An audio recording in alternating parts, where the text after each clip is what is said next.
Hi friends, स्वागत करती हूँ आपका। एक गांव में एक कंजूस आदमी रहता था। एक दिन वो मछली खरीदने बाजार गया।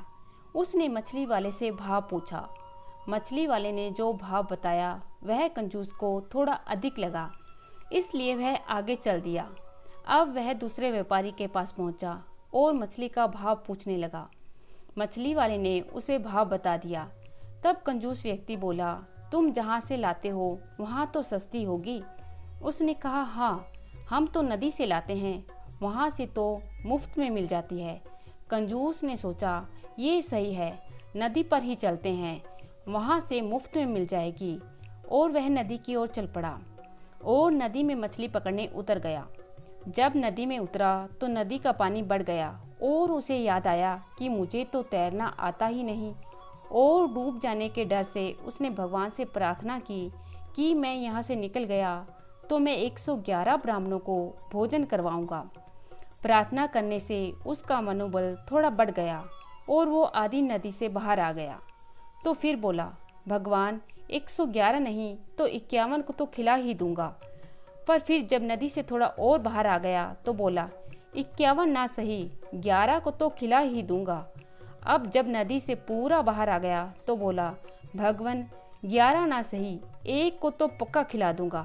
अब कंजूस ने सोचा कि कोई ऐसा ब्राह्मण ढूंढा जाए जो कम खाता हो। कंजूस ने बड़ी मुश्किल से एक पतला सा बूढ़ा ब्राह्मण ढूंढा और सोचा, ये तो कम ही खाता होगा। फिर भी संतुष्टि के लिए पूछ लिया कि आप कितना खा लेते हैं। ब्राह्मण समझ गया कि यह आदमी बहुत कंजूस लगता है और बोले, बस 2 पूरी। कंजूस मन ही मन बहुत खुश हो गया और बोला, आप कल प्रातः मेरे घर पर भोजन के लिए आ जाइएगा। ब्राह्मण ने कहा, ठीक है। प्रातः काल वो ब्राह्मण का इंतजार करने लगा, पर ब्राह्मण नहीं आया। तो वह व्यक्ति अपनी पत्नी को कहने लगा, जब ब्राह्मण आए तो भोजन करवा देना और 1 स्वर्ण मुद्रा दक्षिणा में दे देना। इसके उपरांत वह अपने कार्य पर चला गया। उसके बाद ब्राह्मण आया और उस व्यक्ति की पत्नी ने ब्राह्मण के पांव धोए। तभी ब्राह्मण बोला, जब आपकी सास जीवित थी तो पांव धोते वक्त 11 स्वर्ण मुद्राएं भी दिया करती थी। कंजूस की पत्नी बोली, ठीक है पंडित जी, और 11 स्वर्ण मुद्राएं पंडित जी को दे दी। तब पंडित जी को भोजन के लिए बिठाया गया और पंडित जी भोजन करने लगे।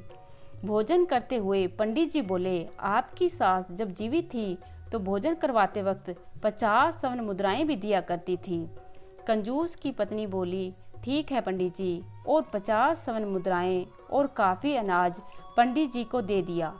पंडित जी भी अपने घर की ओर चल पड़े।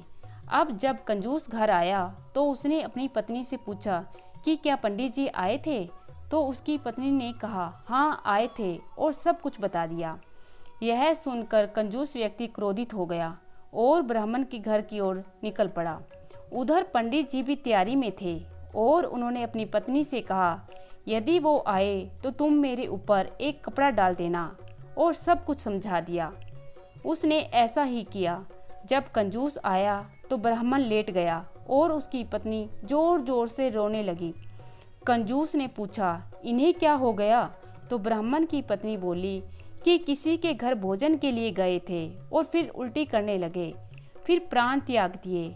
ये सुनकर कंजूस डर गया और कुछ पैसे ब्राह्मण की पत्नी को देते हुए बोला, मैं घर जा रहा हूँ और भी सामान भिजवाता हूँ। और फिर घर जाकर काफ़ी सामग्री ब्राह्मण के घर भेज दी। अब उस सामग्री से ब्राह्मण का 2-3 महीने का खाने का इंतजाम हो गया। अब जब कुछ दिन बाद वो अनाज खत्म हो गया तो पंडित जी ने एक तरकीब लड़ाई।